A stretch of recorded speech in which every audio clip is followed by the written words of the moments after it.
आज आपण इयत्ता 10वी SSC बोर्ड विषय इंग्लिश या विषयातील पुढची पोयम 2.3 द ट्विन्स या पोएमचं ॲप्रिसिएशन पाहणार आहोत. मागच्या व्हिडिओमध्ये पाहिल्याप्रमाणे हे ॲप्रिसिएशन 5 मुद्द्यांमध्ये दिलेले आहेत. ते 5 मुद्दे आहेत: title, poets name, rhyme scheme, figure of speech, central idea किंवा त्यालाच थीम असं म्हणतात. प्रश्न क्रमांक 3 बोर्डाच्या परीक्षेतील बी मध्ये हा प्रश्न तुम्हाला विचारला जातो.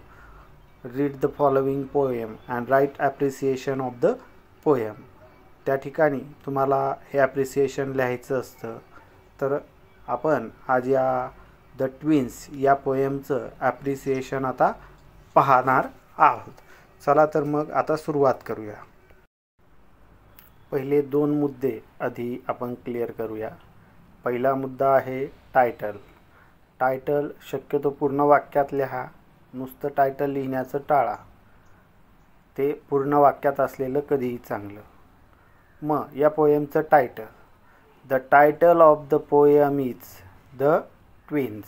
द ट्विन्स हे या पोएमचं टायटल आहे. हा झाला पहिला पॉईंट, ज्यासाठी अर्धा मार्क आहे. आता आपण दुसऱ्या पॉईंटकडं वळूया. दुसरा पॉईंट आहे पोएट, म्हणजेच पोएट्स नेम. कवीचं नाव आपल्याला लिहायचं आहे. हेही आपण पूर्ण वाक्यातच लिहायचं आहे. या ठिकाणी मी वाक्य दिलेलं आहे. The poem has been written by Henry Sambrook Leigh. हे या पोएटचं नाव आहे. अशा प्रकारे तुम्ही लिहू शकता. किंवा आणखी एक प्रकारे पूर्ण वाक्यात तुम्ही लिहू शकता की directly the poet's name is Henry Sambrook Leigh. अशा प्रकारे लिहिलं तरीही चालेल. अशा प्रकारे आपण पहिले जे 2 पॉईंट होते, टायटल आणि पोएट, हे या ठिकाणी पाहिलेले आहेत. ज्याच्यामध्ये आपण कवितेचं जे टायटल आहे म्हणजे नाव आहे ते सांगितलं आहे. आणि दुसऱ्या पॉईंटमध्ये ही पोएम कुणी लिहिली त्या पोएटचं म्हणजेच कवीचं नाव सांगितलं. पुढचा मुद्दा आहे राईम स्कीम. हा 1 मार्कासाठी असतो.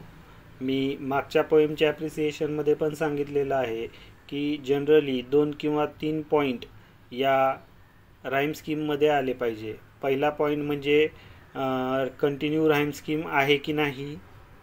दुसरा पॉईंट राईम स्कीम नेमकं काय आहे ती. काही वेळेस त्यामध्ये राईम स्कीम नसेल तर तुम्ही एक मुद्दा ॲड करू शकता की कंटिन्यू वापरली नाही राईम स्कीम. आणि आणखी काही ॲडिशनल पॉईंट टाकू शकता. जसं ट्रॅडिशनल मेथड असते पोएम लिहिण्याची, ज्याच्यामध्ये तुम्ही स्टांझा मेथड फॉलो करत नाही किंवा इतर गोष्टी मेटर्स फॉलो करत नाही. ठीक आहे.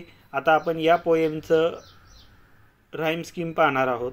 या पोएममध्ये राईम स्कीम आहे, म्हणजेच पोएटने कंटिन्यू राईम स्कीमचा वापर केलेला आहे. मग 2च वाक्यात मी ही राईम स्कीम दिलेली आहे. पहिलं वाक्य आहे the poet has used continue rhyme scheme in the poem. म्हणजे पोएममध्ये पोएटने कंटिन्यू राईम स्कीमचा वापर केलेला आहे. आणि दुसरं कुठली राईम स्कीम वापरली ते सांगितलं गेलं आहे. The rhyme scheme used in the poem is ABCBCDCD. He rhyme scheme या पोएममध्ये वापरली गेलेली आहे. ॲडिशनलमध्ये तुम्ही या भागात पोएममध्ये स्टांझा किती आहेत किंवा एका स्टांझामध्ये किती लाईन आहेत, हेही ॲडिशनल इन्फॉर्मेशन या राईम स्कीमच्या याच्यामध्ये तुम्ही इन्क्ल्यूड करू शकता आणि ही राईम स्कीम पूर्ण करू शकता. पण हे 2 पॉईंट महत्त्वाचे आहेत की जे आपल्याला खात्रीनेच लिहायचेच आहेत. अशा प्रकारे 1 मार्काचा हा पॉईंट संपलेला आहे. आता पुढचा पॉईंट आहे figure of speech. Figure of स्पीचमध्ये 2 मुद्दे आपल्याला लिहायचे असतात. पहिला मुद्दा असतो की कुठले कुठले फिगर ऑफ स्पीच त्यात वापरण्यात आलेले आहेत. किमान एक फिगर ऑफ स्पीचचं तरी नाव यामध्ये असावं. आणि दुसरा मुद्दा असतो की एका फिगर ऑफ स्पीचचं एक्झाम्पल आपल्याला त्या ठिकाणी लिहायचं आहे आणि कुठल्या फिगर ऑफ स्पीचचं एक्झाम्पल लिहिलं आहे ते पण तुम्हाला नमूद करायचं आहे. मग आपण सुरुवात करूया आता. पहिला point, the poet has used figure of speech such as.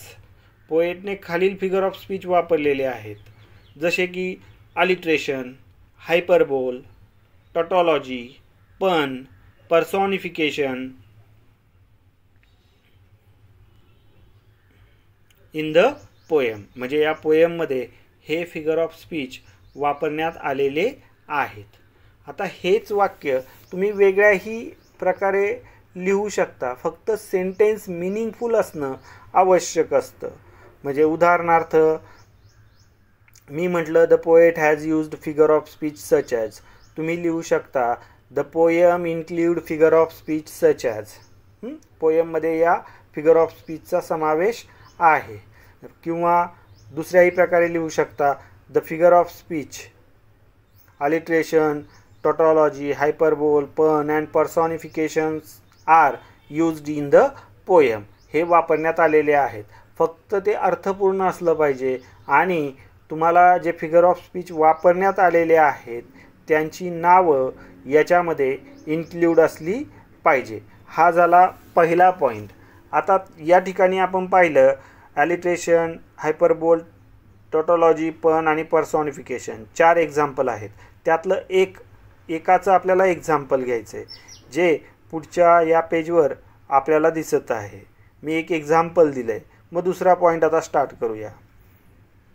The line it puzzled all our kith and kin. या ठिकाणची या पोएममधली ही जी लाईन आहे की it puzzled all our kith and kin, या लाईनमध्ये is an example of tautology. हे कशाचं example आहे? टॉटॉलॉजीचं. म्हणजे ती ओळही आली जी एक्झाम्पल आहे आणि कुठल्या फिगर ऑफ स्पीचचं एक्झाम्पल आहे तेही या ठिकाणी नमूद करण्यात आलं आहे. टॉटॉलॉजी या फिगर ऑफ स्पीचची ती लाईन एक्झाम्पल आहे आणि पुढं त्याचं रिझन पण दिलेलं आहे. As the word Keith and कीन हॅव सेम मीन्स. कीथ आणि कीन या दोन्ही शब्दाचा अर्थ जो आहे तो काय आहे? सारखाच आहे. They have same meaning. Both have same meaning. म्हणजे कीथ म्हणजे ही रिलेटिव्ज आणि कीन हा शब्द ही रिलेटिव्ससाठी वापरला जातो. म्हणजे एकाच अर्थाचे दोन शब्द जेव्हा एखाद्या पोयममध्ये येतात किंवा पोयमच्या लाईनमध्ये येतात तेव्हा त्या लाईनमध्ये किंवा त्या ओळीमध्ये टॉटॉलॉजी हा फिगर ऑफ स्पीच होत असतो. म्हणजे थोडक्यात टॉटॉलॉजीचा अर्थ की एकाच अर्थाचे दोन शब्द एकाच ओळीत आले की ती ओळ टॉटॉलॉजी या फिगर ऑफ स्पीचचं एक्झाम्पल असते. आता मी तुम्हाला हे एक एक्झाम्पल दिलं आहे. मी दिलं आहे तेच एक्झाम्पल यायला पाहिजे असं काही आवश्यक नाही. तुम्ही कुठलंही एक्झाम्पल या ठिकाणी लिहिलं तरी चालेल. दुसरं एखादं एक्झाम्पल या ठिकाणी लिहू शकतो. अलिट्रेशनचं लिहू शकतो, पनचं लिहू शकतो, हायपरबोलचं लिहू शकतो. हायपरबोल म्हणजे एक्सग्रेशन स्टेटमेंट असतात. अशा प्रकारे तुम्ही कुठलंही एक्झाम्पल लिहिलं तरी चालेल. पुढं फक्त ते एक्झाम्पल कशाचं आहे, कुठल्या फिगर ऑफ स्पीचचं आहे ते आणि तो वापरण्यात आलेला जो फिगर ऑफ स्पीच आहे त्याचं जनरली रिझन काय आहे ते रिझन तुम्हाला या ठिकाणी नमूद करता आलं पाहिजे. अशा प्रकारे हा 1 मार्काला प्रश्न असतो. पहिला अर्धा मार्क असतो फिगर ऑफ स्पीचच्या नावासाठी आणि दुसरा अर्धा मार्क असतो तो म्हणजे जी ओळ तुम्ही एक्झाम्पल म्हणून देता त्याच्यासाठी. अशा प्रकारे आपण दोन्ही पण मुद्दे या ठिकाणी कव्हर केलेले आहेत किंवा पाहिलेले आहेत. हा मुद्दा आपण या ठिकाणी पूर्ण केलेला आहे. आता आपल्याला पुढचा मुद्दा पाहायचा आहे. आपण लगेचच पुढच्या मुद्द्याला सुरुवात करूया. पुढचा पॉईंट आहे सेंट्रल आयडिया किंवा थीम ऑफ द पोएम. आपल्याला या पोएमची सेंट्रल आयडिया किंवा थीम पाहायची आहे. सेंट्रल आयडिया किंवा थीम म्हणजे त्या पोएममधून दिला गेलेला महत्त्वाचा संदेश जो आहे तो त्या पोएमची सेंट्रल आयडिया किंवा थीम असते, जे आपल्याला त्यातून शिकायला मिळतं किंवा जो मेसेज आपल्याला दिलेला असतो तो. तर चला सुरुवात करूया या सेंट्रल आयडियाला. The central idea of the poem is the problem faced by identical twins. मग याची जी सेंट्रल आयडिया किंवा थीम आहे ती काय आहे, तर problem face by identical twins. Identical twins जे असतात त्यांना जे प्रॉब्लेम फेस करावे लागतात त्या प्रॉब्लेमविषयीची इन्फॉर्मेशन आपल्याला या ठिकाणी मिळते आणि ती त्याची सेंट्रल आयडिया आहे. अजून काय आहे, the poet share the problem of identical twins and how they face them. यामध्ये पोएट आपल्याशी शेअर करतोय. काय शेअर करतोय, दोन गोष्टी, आयडेंटिकल ट्विन्सला येणारे प्रॉब्लेम आणि ते कशा प्रकारे त्या प्रॉब्लेमला फेस करतात, म्हणजे वे टू फेस. या दोन गोष्टी पोएट आपल्याशी शेअर करतोय. अशा प्रकारे पहिले 2 पॉईंट आपण क्लिअर केले. पहिल्या पॉईंटमध्ये काय सांगितलं की याची सेंट्रल आयडिया म्हणजेच आयडेंटिकल ट्विन्सला जे प्रॉब्लेम फेस करावे लागतात ते प्रॉब्लेम फेस करणं ही आहे. आणि या पोएममध्ये ते त्याने कसं मांडलं आहे, तर त्याने आपल्याशी शेअर केलेत या आयडेंटिकल ट्विन्सचे प्रॉब्लेम आणि त्यांचा मार्ग, वे कशाचा, की कशा प्रकारे या प्रॉब्लेमला ते फेस करतात किंवा सामोरे जातात, हे आपण या पॉईंटमध्ये पाहिलं आहे.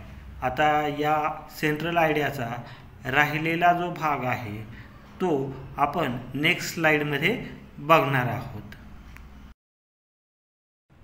आता पुढचे 2 मुद्दे. त्यातला पहिला मुद्दा, here the problems are so exaggerated that it creates a humorous effect.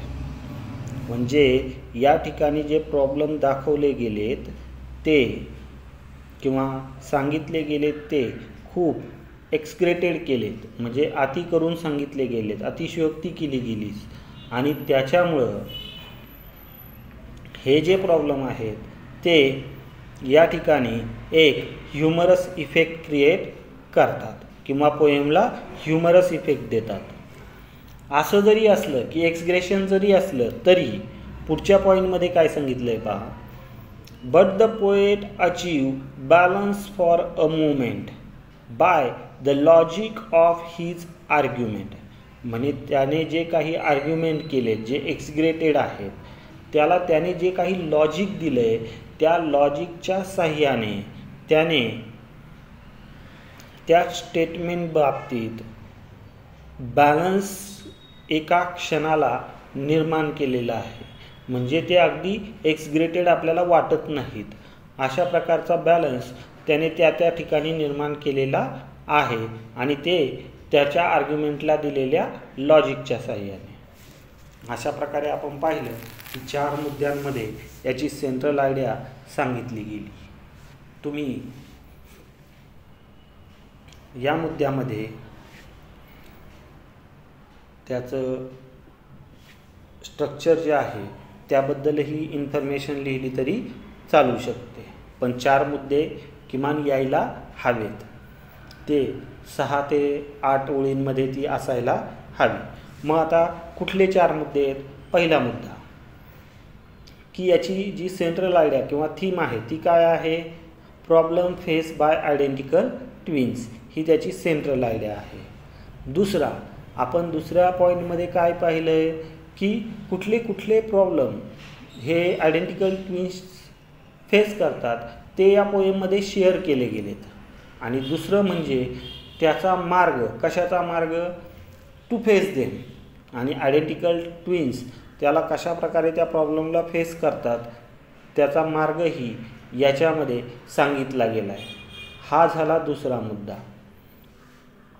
आता तिसरा मुद्दा, काही ठिकाणचे जे स्टेटमेंट आहेत ते खूपच एक्सग्रेटेड आहेत, म्हणजे अतिशयोक्ती वाटणारे आहेत, ज्यामुळं या पोयममध्ये एक ह्युमरस इफेक्ट ॲड करण्यात कवीला यश आलं किंवा त्याने तो ह्युमरस इफेक्ट ॲड केला आहे.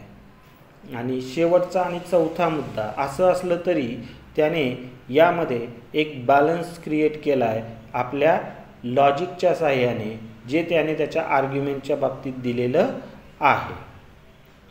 तर तुम्हाला व्हिडिओ आवडला असेल तर व्हिडिओला लाईक करा, चॅनलला सबस्क्राईब करा आणि बेल आयकॉन प्रेस करून अशाच प्रकारच्या व्हिडिओसाठीच्या नोटिफिकेशन मिळवा. म्हणजे असे व्हिडिओ तुम्हाला पाहायला मिळतील जसे जसे ते नवीन येतील. Thank you for watching the video.